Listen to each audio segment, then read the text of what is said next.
Hey guys, it's Shane here from Tank Hunter Miniatures, and today I want to go through the tournament results that I went to yesterday. I had a really fun time, and as you can see by the title of the video, I went undefeated. So this was the first win in a tournament I've had in 10th edition. The last ones I've gone 2 victories, 1 loss. You know, it's led me somewhere middle or just out of the top 3, but this one I landed equal first place, so that was fun. And it was with what I thought at the time was the weaker of the list I've been bringing with all tanks. So this was a pretty big surprise, but yeah, I had a great time. It also felt sort of correct. It was weird bringing like Space Marines or Eldar without other stuff with it, just the tanks, but with Astra Militarum, with Guard, it feels like it's, you know, it's something that would genuinely happen. Like an old tank line for Guard is pretty normal. So yeah, let's just get through the list. So as you can see, we've got the tank commander there. So he took the Demolisher and the Multi-Melter. So he's staying in the back and he's ready for when you get close up to him. That's his goal. That's where he wants to be, for you to come to him. He's not going to go out, but he does a lot of damage. Yeah, that really worked well. And of course, Grand Strategist, so he's able to give the 2 commands. I was skeptical as well, bring, you know, not that many commands, but it did work. It did work. Because as you can see, we've got the Lehman Russ battle tanks, so they're just with the base battle cannon, and they really didn't need a lot of support because they're already got the innate rerolling 1s and rerolling completely on if you're holding an objective. So they really did well. But the MVPs here were definitely the Punishers. So the Punishers with 3 heavy flamers. That was... I did not expect that to go as well as they did. That was like the best thing you could do anti-infantry wise. I was blown away by how good the Punishers were. And seeing as they're the cheapest sort of tank, but they're just as strong, like they held their own. Yeah, they were fantastic. And the battle tank did really good. Like, not just, you know, out of damage. It wasn't really out, like, for what it did. So, for how much damage you could outdeal was not equal to the amount that it could take. Because this thing was a target. This was a big target, and it could withstand a lot. So that was its main purpose, just to basically magnetize the shots drawn towards it. So, it definitely went okay, though. So, it probably did the least amount of damage overall, the Rogel Dawn, but it was a good choice. It being there was important. So let's go into the first match. Alright, so the first game we had was against Eldar. So they had a pretty balanced sort of list of Eldar. Had the Avatar of Cain, which I've seen in every tournament Eldar list. It is an insanely strong model. He went with a lot of the War Walkers. I didn't realize how tough these things were with the Fora Binvolm. So that was surprising to me. And yeah, with 2 Bright Lancers, they can take out... They're pretty optimal to take out my army. It's very good anti-armor, anti-tank. Bring the War Walkers. Then he just had his Avenger squads, the D cannons on the Wraith guys. Yeah. Pretty strong list. He also had a Falcon. The characters were doing good buffs, like he was putting the Neg 1 to be wounded on the Avatar. That was a great combination. He had his squad of Guardians on the objective the whole time, so he's getting extra fate dice from that. So it was pretty balanced. Pretty good Eldar list. So I'm pretty sure I got first turn. Yeah, I did. I got first turn. Moved up the board, shot most of the squad off the objective, but couldn't quite finish them all. Got into a good position, you know, secured the objectives. He moved out, but he couldn't really do much damage to me. First off the bat, the Rogel Dawn and one of the War Walkers had a duel where they shot everything, literally everything into each other, and they couldn't damage each other. So that was fun. They just, yeah, that was great. So by the end of the next turn, we'd managed to do some damage to the Wraith. His stuff from His stuff from reserves had come in, so he popped the Falcon behind me, popped the Warwalker to the side. We've still got the Rogaldorn trying to duel with the Warwalkers. Yeah, I've moved the tanks up to secure some objectives. So it was pretty... Yeah, at this point, it was still pretty even. We were just both trying to get a good position, trying to get one over each other. By the end of the third turn, though, I had managed to remove one of the Warwalkers. We managed to take out... I lost a couple of tanks in the process to the Avatar of Cain. But at that point, you know, he had spent so much time investing in close combat, getting rid of 2 tanks that I just fed to him. He wasn't really going anywhere else. So I was able to pretty much claim the rest of the board, claim everything else of it. So this was the end of turn 3, and we called it. Because at this point, yeah, all he had left was the Avatar, and I was pretty much just gonna drive around as fast as I could, claim every other objective of the board, and just avoid him. Which I felt was the smarter tactic. I just really couldn't do much damage to him, so it was best that I pick my targets elsewhere. So, yeah, I was able to win that game. That was really fun. Yeah, I don't think there was much I could have done better in that game. I think I played that one really good. So the second game, we go up against Tyranids. Now, this was a pretty big monster mash. He had, of course, the Norn Emissary. He had a couple of the big shooting bugs. He had the Exocrine. He had the one that helps with the gaunts. He had a lot of gaunts, a lot of Hallmark gaunts. So it's a really good mix of just really powerful large monsters with a lot of the smaller ones to support. So yeah, I thought just bodies alone this was going to be really tricky. So the first turn comes around and he charges in, takes out one of my... With shooting, he's able to take out one of the Punishers. But of course, all the gaunts ran in. He actually got first turn this time, so yeah, he was able to completely surround me.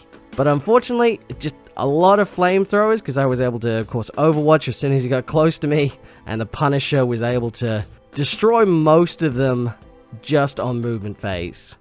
So that was pretty good. I rolled really well for that, and we melted and we shredded off a lot of the Termagant squad. So with that in mind, he couldn't bring any back, so he just had the big monster there, just not being able to support any more units. Yeah, the other squad, one ran the other side. I was able to shoot that. Yeah, so all his inventory was destroyed pretty much by the end of turn 1, leaving him with just, and as well as the Norn Emissary, we focus fired that pretty well.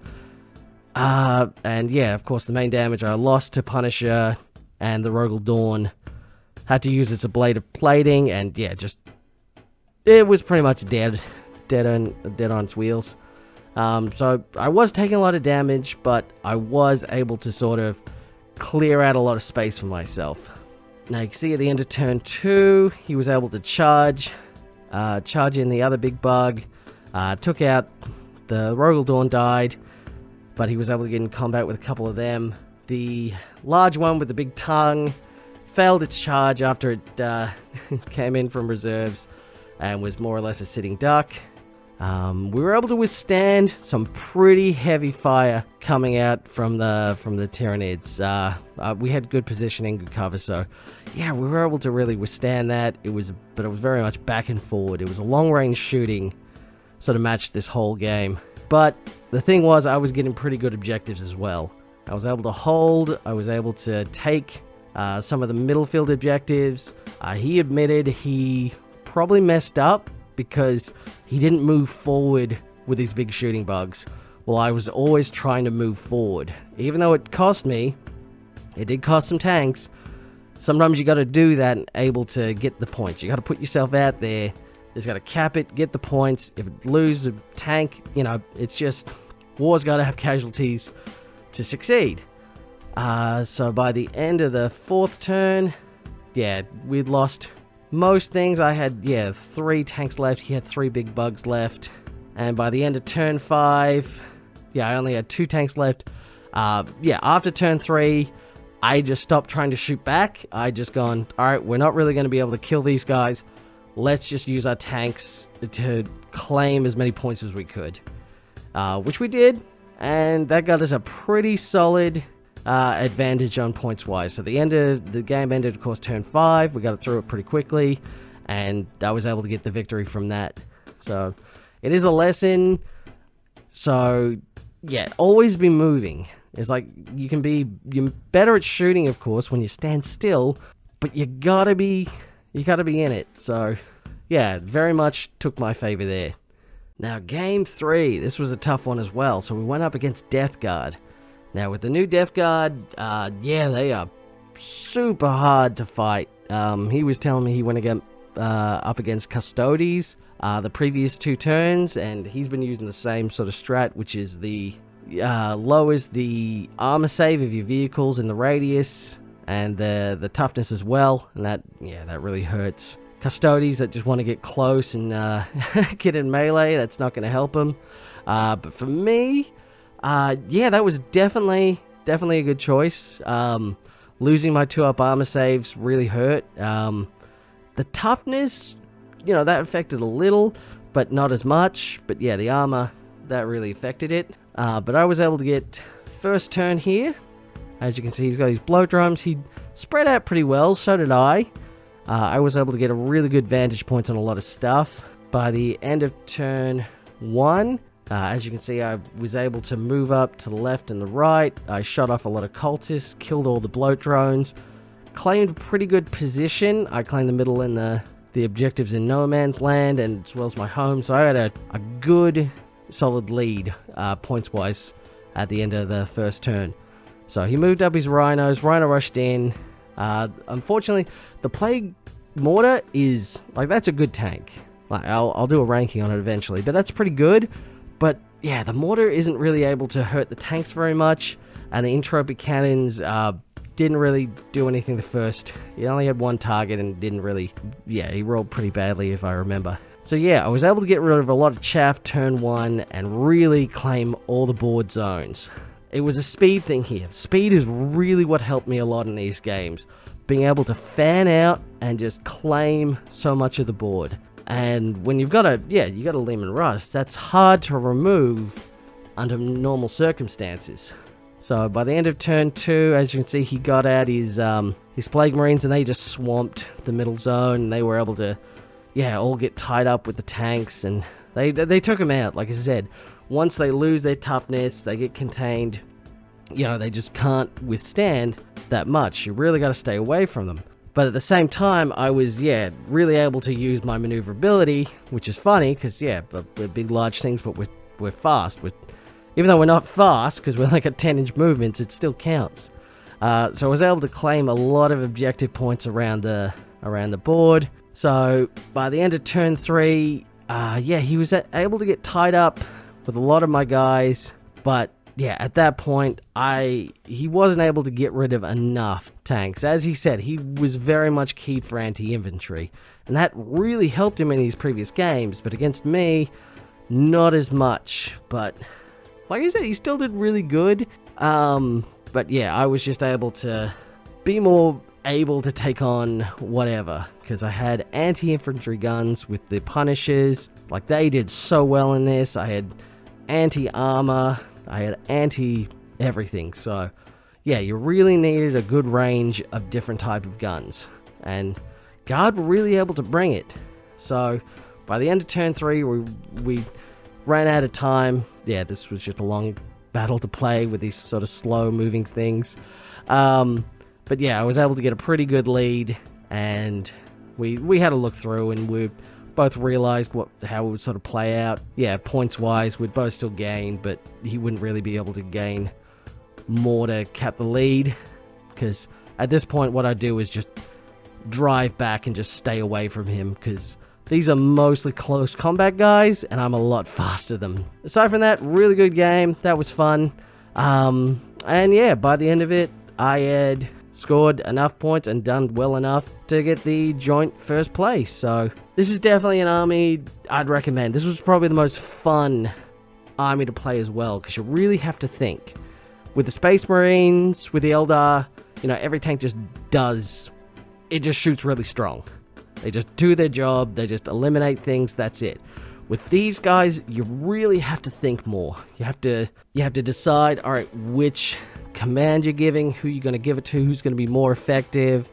You know that you're not just going to be able to destroy your opponent. It's not going to be like an auto win where you're able to destroy everything without trying very hard. You've got to think more to how am I going to win aside from just doing damage.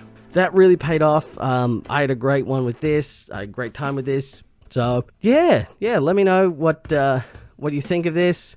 If you plan to bring an army similar to this, hope you learnt how to play tanks a bit better. And yeah, I'll decide what I want to do for next tournament. Yeah, I'm tossing up between Tau and Sisters of Battle. I'll figure out which one it is. If you want to let me know which one you'd rather see better, that'd be great as well. But until then, thanks for watching. I'll talk to you soon.